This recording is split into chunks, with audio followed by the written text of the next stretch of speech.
Honest, ano lang, sabaw, okay lang. Dun sa mga hindi pa nakakakain dyan ng Chicken Joy, ni Diwata.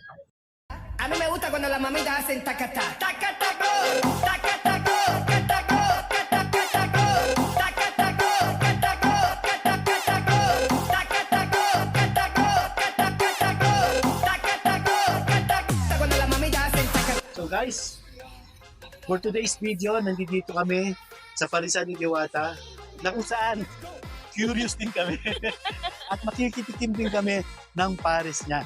Ngayon pa lang namin matitikman yung pares niya. So guys, tara, samahan nyo kami. Ito, kailangan nakapila rin. Hindi pwedeng lumagpa, siyempre. Follow the rules. Pila tayo. No? So mamaya abangan nyo yung rating namin ni Kat, no? At saka si Bong, siyempre. Kung ano masasabi natin sa rate ng pares ni Diwata. So yun na nga guys, no? Pagkatapos namin pumila ng medyo mahaba, gutom na kami. Eto, umorder kami. Bong, ano yung order natin? Boss, ito yung Pares Overload. Ito yung bago ni Ma'am Diwata na Chicken Joy. Tapos ito yung buto-buto. Ito. Yun boss, ito yung mga i-rate natin. Okay. Titikman natin, no? Yes, boss. Guys, hindi na kami bumili ng isang pares, nag-iisa kami. Kumbaga, makikitikim na lang kami sa isa't isa. Baka naman masobra, hindi namin kayanin ubusin. So, tara, samahan nyo kami. So, tara guys.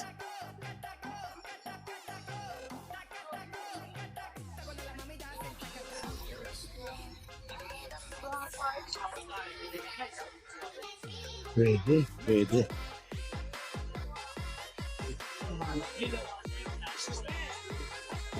Yes, grabe.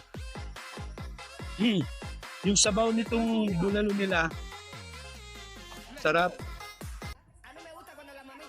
Sa bawat kanin lang, mabubusog ka na. Hindi mo pa kinakain yung laman. Bong, ano yung sa'yo? Kasi dyan, Ito boss, yung in-order ko is overload. So, yung sabaw, okay naman siya. Masarap, malasa. So, hindi siya yung usual na pares talaga na matikman nyo na beef siya. Pero, ibang level din siya, boss.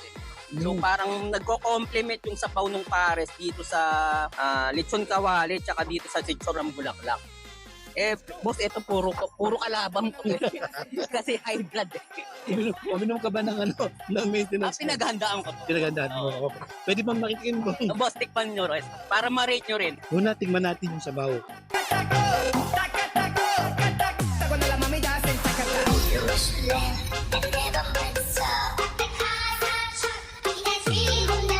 So, titikim tayo ng ng lechong kawali na may sabaw ng pares.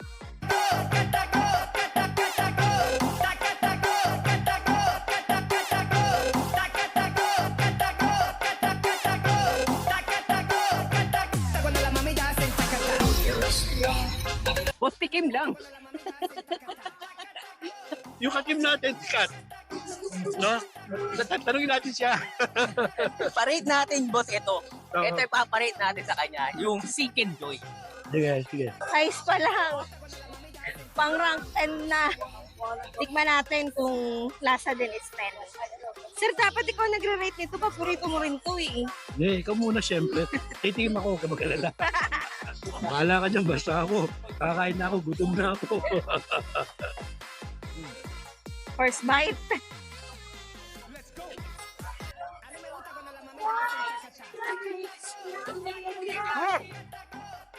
Ano mo na? 1 to 10.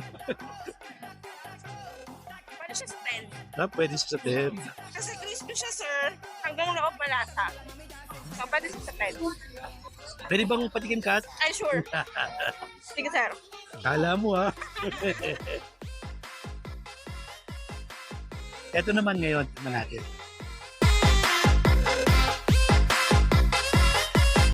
Doon sa mga hindi pa nakakakain dyan ng Chicken Joy ni Diwata, punta na kayo. Masarap. Hindi, walang halong biro. No? Hindi siya yung the usual na prinito lang. Merong merong panimpla na nilagay sa loob. Kakaiba. So, iba rin, may ibang karakter, no? Yung bulalo nila, Actually, hindi ito yung usual na bulalo. Yung meron maro, no? Hindi ganon. Pero ang sarap. Malambot yung laman, masarap yung lasa. Sulit na sulit. Ito boss, humihiwalay na talaga sa buto eh. Yun. Yung laman, humihiwalay sa buto. Yung kombinasyon nung sabaw at saka yung lechong kawali, masarap. Ayun na nga mga friends, no? Natapos na kaming kumain. Natikman ko lahat yung Seek and Joy, Paris Overload, at saka yung bulalo. Sa chicken niya, tulad ng sabi ko kanina, masarap. May kakaibang lasa rin siya. Normally, pag fried chicken, pag bagong luto, kahit na hindi masyadong masarap ang timpla, medyo masarap yun. Basta may konting alat. Pero ito, hindi siya ganon. Meron siyang spices na nilagay. Ma-identify mo talaga yung kakaibang lasa niya. Kaya, sa Seek and Joy, okay ako. Kahit ikaw, Sa Second Joy, okay din ako. okay ka rin.